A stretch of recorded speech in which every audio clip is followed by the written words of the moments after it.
할렐루야. 네, 우리 서로 인사 나눌 때 주님은 성도님과 함께 하십니다 라고 인사합니다. 주님은 성도님과 함께 하십니다. 그렇게 믿으시나요? 네. 오늘은 설교를 일찍 끝내야 될 것 같아요. 왜냐하면 공동회의가 한 1시간 정도 걸리지 않을까 이렇게 예상이 돼서. 그렇게 안 걸린다고요? 두고 보면 알 거예요. 아마 걸릴 것 같아. 그래서 오늘은 이럴 때라는 제목으로 세 번째 말씀을 전하도록 하겠습니다. 여러분들이 늘 자라면서도 신앙의 삶을 또 살아가고 있음을 목사는 잘 알고 있습니다. 하지만 반면에 잘못되게 행하거나 이전보다 더 못해서 삶이 곤두박질 치는 그런 힘든 일을 겪는 경우도 저는 알고 있습니다. 잘못할 때는 큰 문제가 없는 것 같아요. 왜냐하면 본인들의 잘못을 알기 때문에 크게 일을 저지르질 않아요. 오히려 잘못했으니까 죄송해하고 미안해하고 더 조심하고 그러더라는 거죠. 자신을 드러내기보다는 잘못했으니까 더 자신을 낮추고 겸허해지는 모습을 조금이나마 볼 수 있는 것 같습니다. 하나님의 영광을 가리우는 경우도 있긴 있는데 그렇게 크지는 않고 아주 미약한 정도? 이 정도 되는 것 같습니다. 나름 순종하고 더 잘하려고 노력도 하는 것도 볼 수 있더라고요. 하지만 누구보다도 잘하고 인정받을 때는 교만해지거나 목소리를 높이거나 자신의 위치를 떠나서 벗어난 행동을 하는 경우들을 보게 됩니다. 이럴 때는 돌이킬 수 없을 만큼 큰 죄를 짓더라는 거죠. 잘못할 때는 죄를 져도 작은 죄, 미약한 죄, 누구나 다 이해할 정도의 그런 죄를 짓는데 잘할 때는 용서받지 못할 만큼의 죄를 짓더라고요. 이게 상당히 아이러니한 거예요. 왜냐하면 잘할 때는 교만해지거든요. 그리고 자기 목소리 자꾸 높이거든요. 자기가 최고인 것처럼 착각하고 행동하는 경우들도 볼 수 있습니다. 뿐만 아니라 교회를 무질서하게 하기도 하고요. 심하게는 음부의 자리에 가까울 정도로 나락으로 떨어지는 그러한 경우를 보게 됩니다. 여러 가지 다 종합해서 볼 때 이와 같은 것들은 하나님을 노엽게 하는 그러한 모습들이죠. 사랑하는 여러분, 저는 오늘 말씀 마지막 부분이 될 텐데 이럴 때 우리는 어떻게 해야 될까라는 것을 다시 한번 여러분이 상기하시고, 주님이 나와 함께 할 때 나는 어떻게 해야 될까? 주님이 자비와 은총을 베풀 때 나는 어떻게 해야 될까? 주님이 은혜 주시고 축복 주실 때 난 또 어떻게 해야 될까? 이 내용이 다 좋은 것을 말하는 거거든요. 이때 넘어지기 쉽더라는 거죠. 그런 분들을 많이 봤어요. 그래서 오늘 짤막짤막하게 말씀을 드리려고 합니다. 첫째는 은혜 받을 때입니다. 은혜 받을 때, 이때 잘해야 합니다. 은혜 받을 때 잘못되는 경우가 생각 외로 많습니다. 은혜 받았다고 그러는 거예요. 은혜 받았다고 좋아하고, 은혜 받은 게 분명히 내가 봐도 보여. 그런데 그때부터 뭔가 꼬이기 시작해요. 교회 생활도 그렇고 본인의 신앙 생활도 그렇고 은혜를 받으면 잘 돼야 되잖아요. 잘해야 되잖아요. 근데 아니더라는 거지. 은혜를 받을 때 삐그덕하는 거야. 여러분 항상 성경에도 기록된 바에 의하면 하나님의 은혜와 하나님의 큰일을 할 때 동시적으로 일어나는 일들이 뭐예요? 사탄의 유혹이거든요. 그거를 사탄이 아는데 가만 놔둘 수가 없는 거예요. 그래서 오히려 꼬꾸라뜨리려고 사탄이 역사하기 시작한다는 사실이죠. 여러분, 은혜는 하나님 사랑으로 주는 것 아시죠? 내가 잘해서 하나님 은혜 주신다? 그러기도 하겠지만 그게 아니고 하나님이 나를 사랑하심으로 주시는 거예요. 우리가 하나님 볼 때 잘하면 얼마나 잘했겠어요? 자랑할 만큼 잘했을까요? 턱없이 부족합니다. 그러니까 하나님의 은혜를 여러분이 받는다? 그건 하나님의 사랑하기 때문에 주시는 거예요. 그래서 성경은 선물이라고도 말하는 거죠. 선물. 공짜로 받는 거 그런 개념이잖아요. 그럼 우리는 감사합니다. 고맙습니다. 이렇게 그 선물을 받듯이 하나님 은혜도 우리는 그렇게 받는 거예요. 그런데 은혜가 있을 때 꼭 기억할 것은 유혹도 있다라는 거. 하나님의 은혜를 받을 때 사탄의 유혹도 온다라는 거예요. 이게 안 오면 참 좋죠. 근데 와요. 방해하려고. 헷갈리게 만들어요. 그래서 어떤 분들은 착각을 하는 분들도 있어. 사탄의 유혹인데 그걸 하나님 은혜라고 잘못 판단한 거예요. 이런 사람이 교만에 빠지고 이단에 빠지고 교회를 회방하고 교회에서 큰 소리 쳐요. 목소리가 높아져요. 자기가 최고인 거예요. 그러니까 은혜를 받은 것 같은데 정상적인 거는 더 겸손하고 낮아지고 성숙한 길을 걷는 게 맞는데 그러질 않고 막 떠벌리듯이 뭐 나를 드러내려고 하고 막 이러는 모습들을 보이는 경우가 있다라고 하는 것이죠. 은혜 받을 때 우리는 더욱 잘해야 합니다. 그러려면 교만하지 말아야 되고요. 사모함과 열정을 가져야 합니다. 왜냐하면 은혜를 주시니까. 하나님의 은혜를 주시니까 그 은혜에 대한 사모함이 계속 있어야 돼요. 여러분 은혜 받으면 한 번 받으면 끝인가요? 어때요? 한 번 받으면 끝난 거예요? 한 번 받은 은혜가 그냥 영원히 막 갈까요? 아니잖아요. 그래서 그 은혜를 사모할 때는요, 사람이 뭐라고 할까? 나대지를 않아요.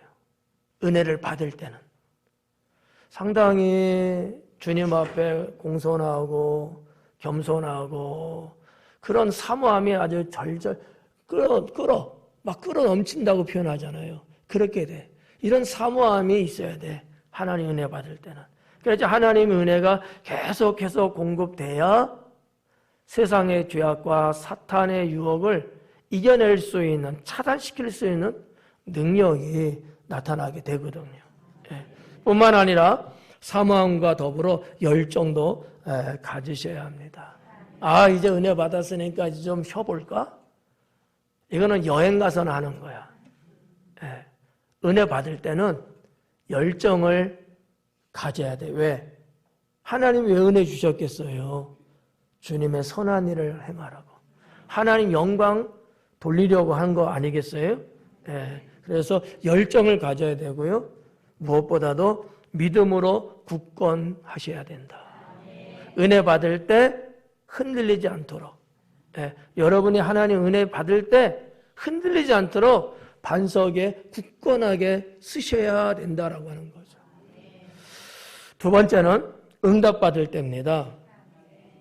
하나님께 응답받는 것처럼 기쁘고 즐거운 것은 없다. 저는 개인적으로 이렇게 정의를 내립니다. 하나님께 응답받는 것처럼 기쁘고 즐거운 게 없어요. 이때는 뭐 진짜 하늘을 나르는 것 같고 말이죠. 온 세상이 다 내 것 같은 기분이 나는 거죠.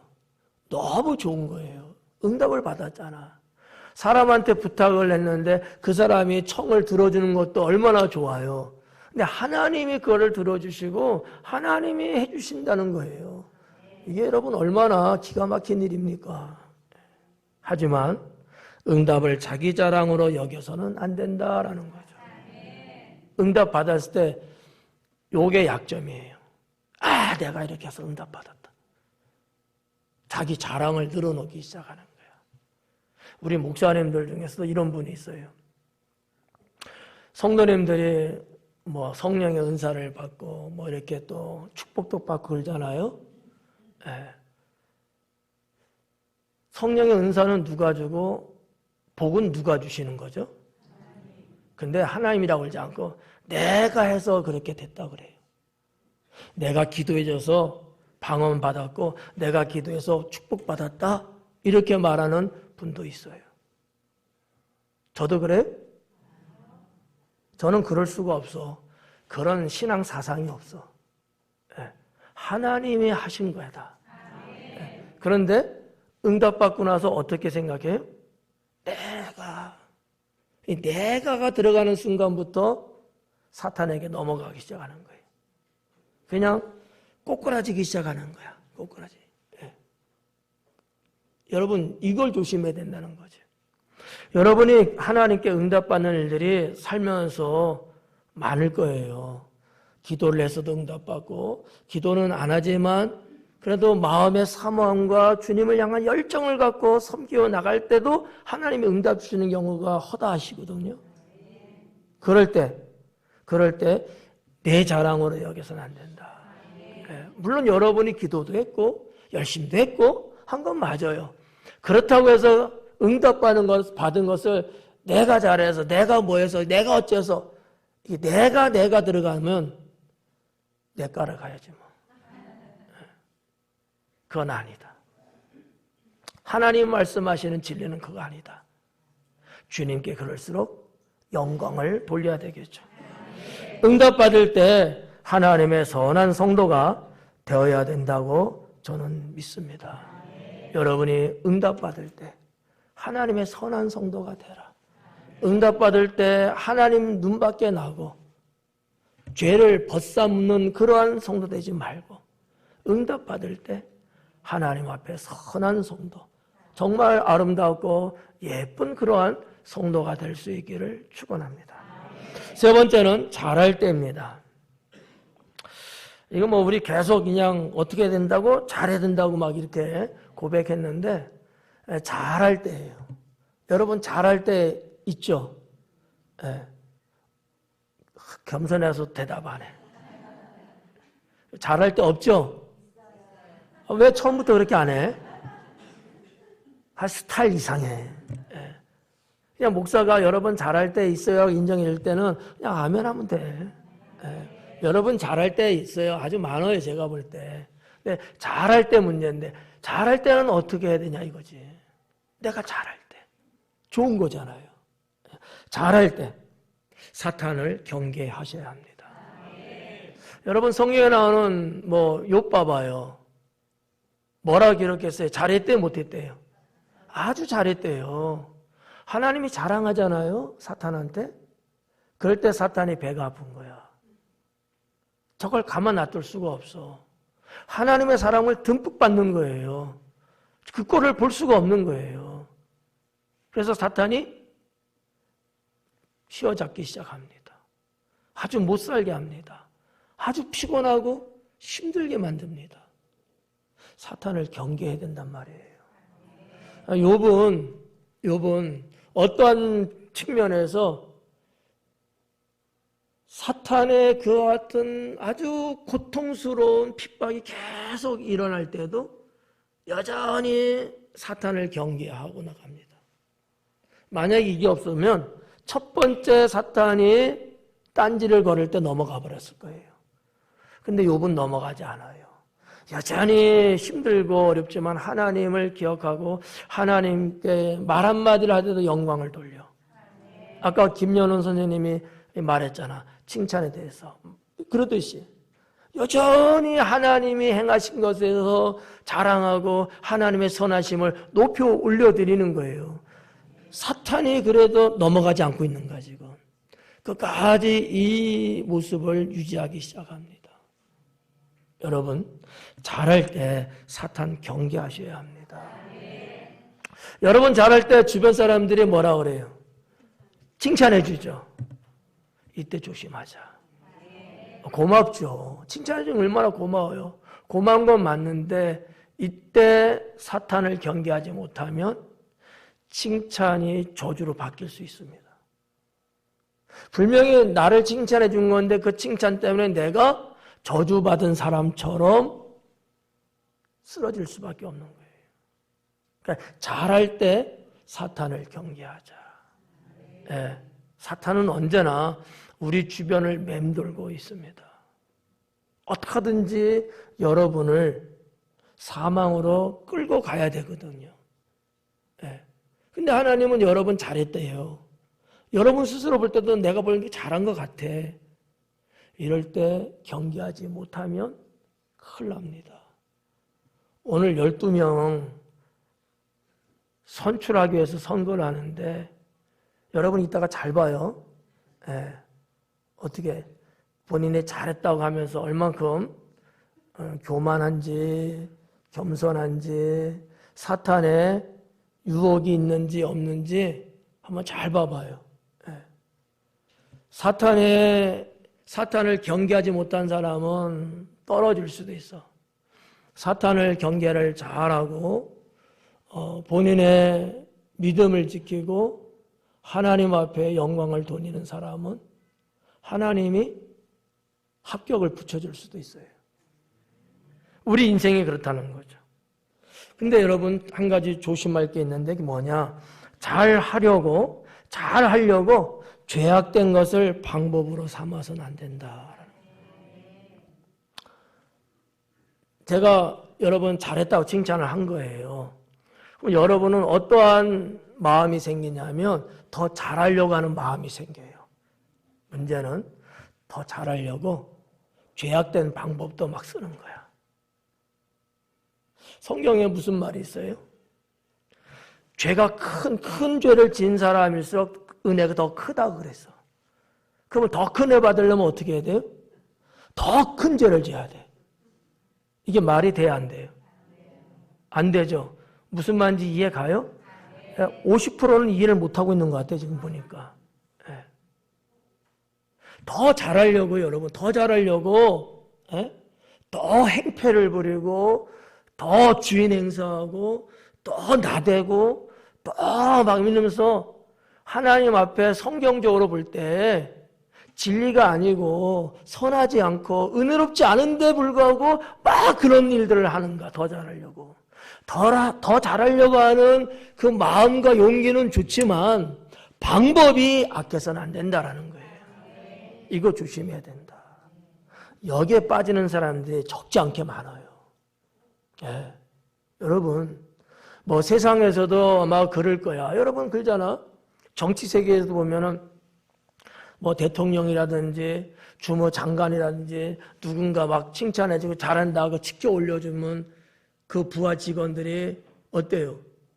더 잘한다는 소리 들으려고 시키지도 않은 일을 지가 멋대로 막 해서 지금 여러분 정치권에서 범법자네, 피의자네, 교도소에 들어가네, 뭐 어쩌네 이런 일들이 일어나는 거예요. 네. 아니 시키지 않는데 자기가 공문서를 작성해갖고 자기가 도장도 몰래 탁 찍어갖고 발송한 거예요. 하급 기관에다가. 나중에 들통이 났어요. 누가 책임져야 돼? 그 사람이 책임지는 거예요. 더 잘하려고 하는 마음은 이해가 가지만 죄악된 방법을 쓰면 안 된다라는 거야. 네? 여러분, 우리가 서로 잘하려고 또 여러분들이 저를 목사로 인정해 주시고 저한테 잘해 주시려고 목사님께 뭐 드릴 게 없나? 이제 여름이 다가오니까 아이스크림 하나 사드릴까 하고 저기 무인 아이스크림 가게 있지? 거기 가갖고 돈도 안 내고 쓱 가져와갖고 나를 딱 주는 거야. 잘했어요, 못했어요? 왜 나한테 이렇게 아이스크림 줬는데? 언제 줬어, 나한테? 방법이 잘못된 거잖아. 맞죠? 제가 그 아이스크림 먹고 은혜가 되겠어요? 피를 토해야지. 예. 그러니까 이 부분을 여러분이 늘 명심하셔야 돼. 저도 그러거든요. 저도 늘 명심을 해요. 저도 늘 잘하려고 하죠. 잘하려고 해요. 어디서든지. 근데 항상 조심하는 거야. 죄악된 방법은 안 된다. 예. 지방일을 이끌고 하면서 교단의 일을 하면서 또 교회 일도 하면서 우리 당진시 지역 약 한 거의 400개 교회가 될 텐데 이 교회를 예전에 연합회장을 하면서 이끌어가면서 이런 유혹들이 와요. 또 잘하려고. 그러면 어떠한 이벤트 행사도 프로그램도 막 이렇게 해야 되는데 방법이 하나님 은혜를 떠난 방법. 저 세상 사람들이 하는 방법. 이런 방법에 요구가 막 들어와요. 하자고. 아니 목사님 누가 좀 하는데 1,000만 원 갖고 왔어요. 그거 받고 좀 해달라는 거야. 제가 어떻겠어요? 받았을까 안 받았을까? 나를 그렇게 보면 이상하잖아. 1,000만 원인데?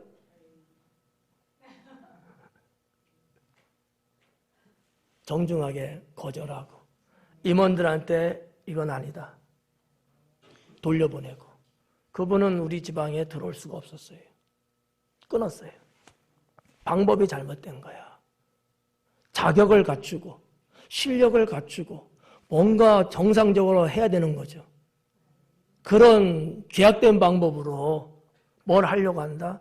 이건 틀린 거예요. 옛날 우리 교회도 500만 원 들고 온 사람이 있었어요. 목사님이 이야기 좀 잘해갖고 자기 공사 하려는 거 좀 따게 해달라고. 500만 원 현찰. 너무 좋아. 서재에서 딱 현찰 딱 내놓고 목사님 필요한 데 쓰세요. 받았을까 안 받았을까? 왜요? 방법에 틀렸어.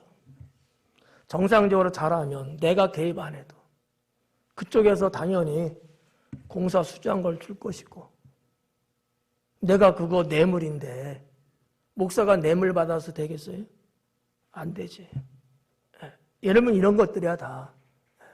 더 잘하려고 죄악된 방법 해서는 안 된다. 철칙으로 여러분 삼으셔야 돼.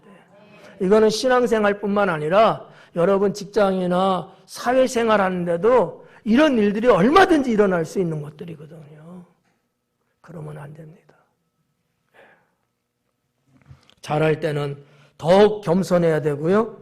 기도 많이 하셔야 되고요. 하늘의 지혜를 선택하셔야 합니다. 마지막 네 번째는 축복받을 때입니다.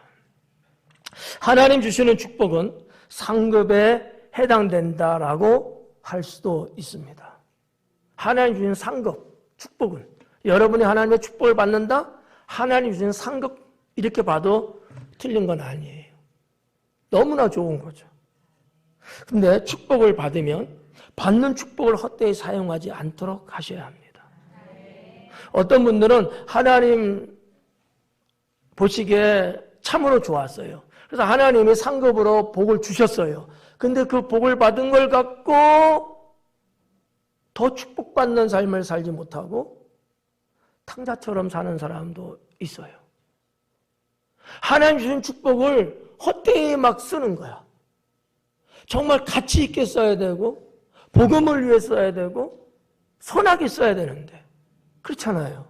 그래서 하나님이 너 잘하는구나. 내가 더 줄게. 이러시는 거거든요. 축복은 받아서 좋은데 이 복을 헛되이 써. 탕자처럼 써. 자기 멋대로 쓰고 자기만을 위해서 쓴다는 거예요. 하나님과 아무 상관이 없잖아. 그러면 하나님은 그 후로는 축복 주지 않습니다.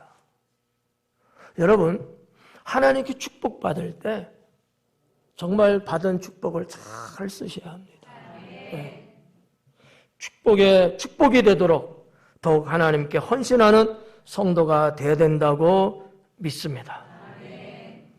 결론으로 사랑하는 성도 여러분, 오늘 내용을 보면 다 좋을 때죠. 다 좋을 때. 좋은 일이 되었을 때 더 잘하는 것은 옳은 것이지만 때론 그렇지 못하고 오히려 그 좋은 것들을 다 까먹고 신앙이나 삶이 후패지는 것도 볼 수 있습니다.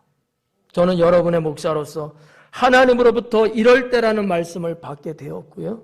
그것을 3주에 나누어서 지금 전하고 있습니다. 나 자신부터 말씀을 마음판에 새기게 되었습니다. 평범한 것 같은데 곱씹어 보니까 너무나 와닿는 말씀이고 내가 해당되는 말씀들이더라고요. 그래서 저는 설교하기 이전에 제 마음판에 새기고 제 책상에 기록을 하고 제 핸드폰에 메모를 해놓고 12가지를 보고 있습니다. 아, 정말 그렇겠구나. 정말 이럴 때 내가 잘해야 되겠구나. 정말 이럴 때 내가 하나님의 은혜를 잊지 않고 살아야 되겠구나. 내가 이럴 때 하나님의 자녀답게 살아야 되겠구나. 이럴 때 내가 정말 쓰러지지 않고 교만하지 않아야 되겠구나. 사랑하는 여러분, 여러분도 목사와 함께 마음판에 잘 새겨서 하나님 안에서 잘되고 좋아지고 은혜와 축복이 임하게 되기를 바랍니다. 사랑받고 인정받고 높임받게 될 때 절대로 교만해지지 말고 더 겸손하고 자기 자신을 관리 잘 하셔서 더 하나님의 사랑과 은총을 받는 성도가 되기를 주님의 이름으로 축원합니다. 기도하겠습니다.